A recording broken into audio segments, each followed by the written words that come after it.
Saints Real Talk. I'm your host, Benny Kyler.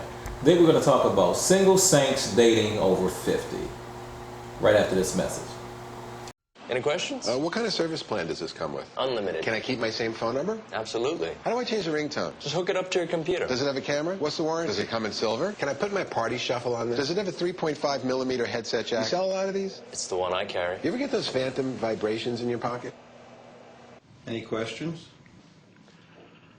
No. Are you sure? Yeah. Ask questions. For the 10 questions everyone should know, go to ahrq.gov. Welcome to Real Saints Real Talk. I'm your host, Benny Kyler. Today we're going to be talking about single saints dating over 50. Today I have with me on the show evangelist Laura Johnson. Laura, welcome to the show. Thank you, Benny. It's a pleasure to be here. Thank you. One thing that come to mind, there's a lot of single Christians out here. Mm-hmm, absolutely. And I know sometimes it's hard being a Christian and being single. Right. There's a lot of temptations. There's a lot of just complications just with being single. Yes, absolutely. And I think in particular for women over 50, we just want to talk about what is that like being single at that age? Well, at that age, being single for me is good. It's good. I'm actually enjoying my life. I get to do some of the things that I want to do, and that's good for me. Okay. Yeah. Would you say there's any challenges to being single? The challenge for me is wanting to have a mate, but finding it hard to find one. Okay. To get one. That's a challenge for me. Okay. Why would it be hard? Give me elaborate. Well, first of all, I want a Christian man. Okay. And the Christian men, you find most of them are married. Okay. Okay. Or they may not want to get married, or they may have so many to choose from that they find it difficult. Okay. So, what do you think the single eligible candidates? Where do you think they are? You think they're in a church, or could you find them other places, or what would be the strategy or the game plan to find a Mr. Single over 50? Yeah. Well, I always believe in leaving all of your options open.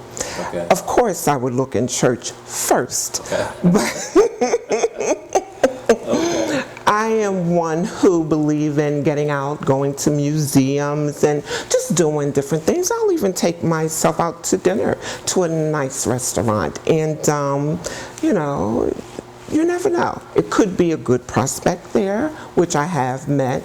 Okay. A few good people, in a restaurant, and so. Mm-hmm. Well, let me ask you a question. It seems like to me, if you were to hook up with somebody right now, dating as a Christian, it seems like Christians have maybe a shorter courtship as opposed to maybe a younger person. How long would you date, or would you really date as long as maybe a younger person would? Because usually, I guess at our age, or I'm approaching 50 myself, not that far away. Okay. But of course I'm married. But does it seem like you would date like maybe a shorter period of time because you already kind of know what you want, or how is that? I would say that we as Christians would probably date a shorter period of time. But then again, it depends on the individuals. Some may want to give it a little longer to be absolutely sure, especially if they've been married before. But 6 months, I would say, is good. It's good. So 6 months courtship, and then Courtship. right into a marriage, possibly. Yes, possibly. Okay. Yeah. If all is good, yes. Okay, well, that's good. Okay. Yeah, because it seemed like, and the reason why I asked that, because let's say if you're dating and Christians in the church, and I guess, and I don't know about I mean, and no disrespect, but I know sometimes, I know if it was probably me, I know that sometimes when you're single, even though you're saved, you still may get tempted with the flesh and, you know, and those things. And I know everybody is not at the same place in that area. Some people may be a little stronger than others. And so that's why I'm thinking that people that probably is not as strong. They probably want to, you know, let's go ahead and let's see how quick we get to know each other and go ahead and, you know, and kick this thing off and get married. Yeah, I see your point in that, and that's a real danger. It's a real danger because just because we're 50 and over, we're still very healthy, okay, if you know what I mean. Right. And but that brings about making sure that you pick a certain time to go out, a certain time to do things.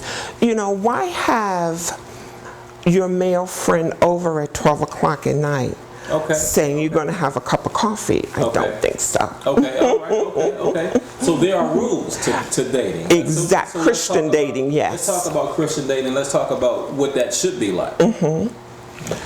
What it really should be like, once you all meet and you go on your first date and you find, well, it's a possibility that we can get along. So the gentleman asks you, would you like to go out again? Of course. And if go out to breakfast is good, lunch is good, dinner is good. There is a cutoff point after, I'd say, 10 o'clock.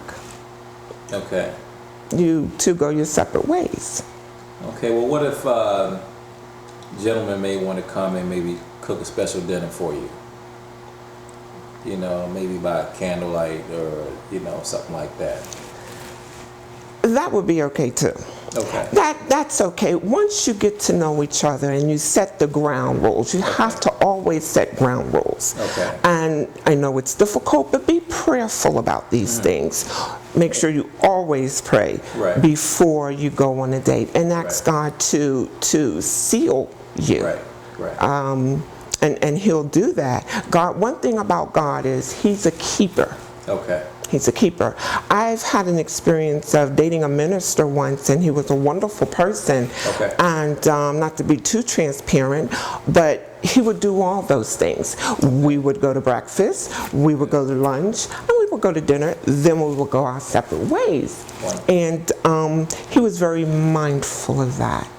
Very mindful of that. So I guess that comes down to, hey, either you saved or you're not. Because if that person is really saved, then all the other things that I mentioned, it would be a no issue. Right.